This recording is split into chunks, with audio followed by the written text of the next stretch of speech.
Welcome, folks. This is my first try at Last Week I Learned with products. So I think a lot about products. I keep an eye on a lot of them, and I'm just going to do a quick video on a rundown here of some different ones that caught my eye in the past couple weeks. So first is CodeSphere. Also, I guess one little shout out is I'm using Arc for this. You should totally check it out. It's a beautiful new um, web browser, but it's kind of more than that. This is one of their tools.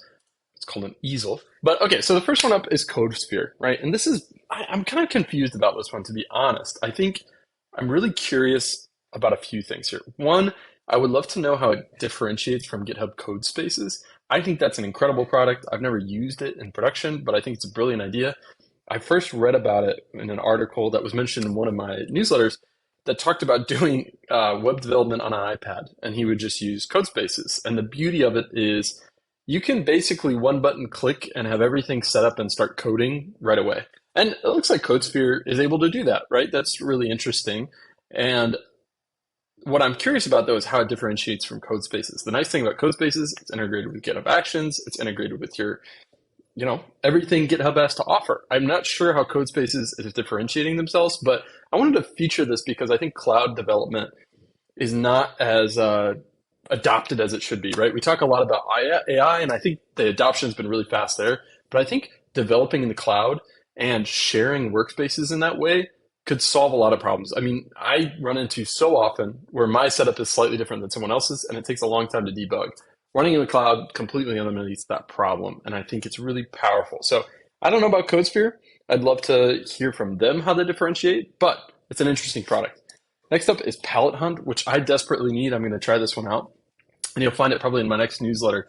I think it's a really interesting choice architecture, right? Neil and I used to think a lot about how we make choices, and I'm coming back to it quite a bit, where I have trouble choosing what book to read next because I have thousands on Goodreads, or I struggle to choose which workout to do because there's so many of them. I love the idea of kind of random generation, and I'm not sure exactly that Palette Hunt generates random palettes for you, but it looks like you can just drop a picture in and it'll generate some options. I love having pre-generated options. So I've been working on my website. I found a random theme online that I kind of liked, and I've just found out it's really high contrast or low contrast. It's not good for accessibility. So I'm probably going to use Palette Hunt to mess around and see if I can fix it. And I think they have an iPhone app, which kind of excites me to think about it on a phone first, touch basis. I like that. Next up is Nomad Haven. I'm actually featuring this one because I think it's a really negative pattern that we're going to see more often, right? Basically, this is tax arbitrage so that you can, for people who have a legitimate problem, which is if you're a nomadic worker and you have no permanent address, where do you pay taxes? That's a tough issue. I don't think this is the solution.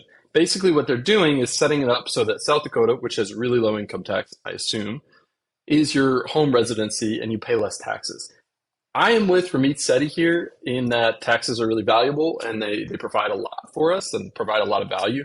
I think it's poor form to use tax havens, to be honest. A great book called Butler to the World talks about how Britain has really wreaked havoc throughout the world with tax havens. And I mean, to start in Britain now, it's moving lots of places, but this is a really problematic pattern I want to point out. It's solving a legitimate problem, which is that it's difficult to deal with folks who don't have a permanent home, but it's not a great solution in my opinion.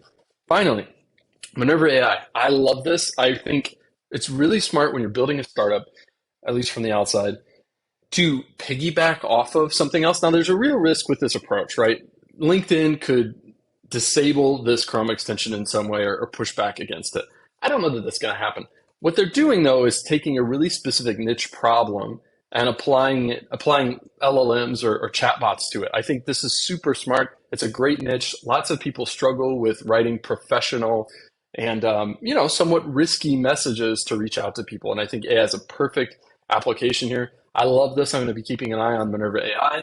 And I'm going to be telling my friends who are on the job hunt or interested in LinkedIn about it. I think it's really sharp and I'll be keeping an eye on them. I think a lot of these types of companies land and expand, right? So I could see Minerva building out their own job platform or something like that based on this credibility they build on a very specific problem. So that's all I have. Thank you so much for joining me, and let me know if you like this. If you want to see different things, please hit me in the comments.